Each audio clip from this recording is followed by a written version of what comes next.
মাঝে আর কয়েকটা দিন মাত্র বাকি, জাতীয় নির্বাচন দরজায় কড়া নাড়ছে। আমি আছি বরিশাল সদর আসনে।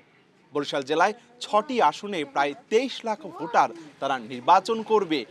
কে হবে তাদের জনপ্রতিনিধি, কে যাবে সংসদে? চায়ের দোকান থেকে সর্বত্রই চলছে আলোচনার ঝড়। আমরা আজকে বরিশাল সদর আসন থেকে যুক্ত হতে চাই, ছাপোষার সাধারণ মানুষের কথা শুনতে চাই, জানবো তাদের ভাবনা।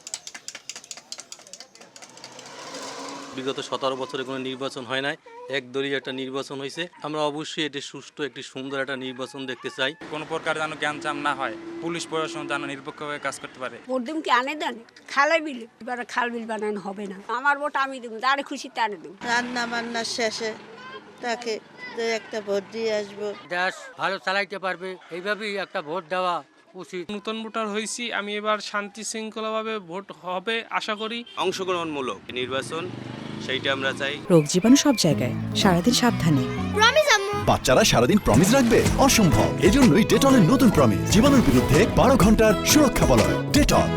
সুন্দর মতো একটা দলকে নির্বাচন করতে পারি এবং তারা জানি দেশের জন্য একটা কাজ করতে পারে। জয় জমেলা ছাড়া সুষ্ঠু নির্বাচন, যাব ভোটটা দিয়ে আসবো। হাট থেকে যেন কেউ ব্যালটটা ছিঁড়ে না নিতে পারে, যেমন নিজের ইচ্ছে যেন নিজে যেতে পারি। ভালো সুন্দর নির্বাচন হবে এবং আমরা প্রাণ খুলে মন খুলে সেন্টারে যাইয়া ভোট দিতে পারবো। আশা করি উৎসবমূলক ভোট হবে। বর্তমান সরকার যেন সুন্দর সবল হবে, সুন্দর একটা ভোট হয়, এটাই যার কামনা করি তার কাছে।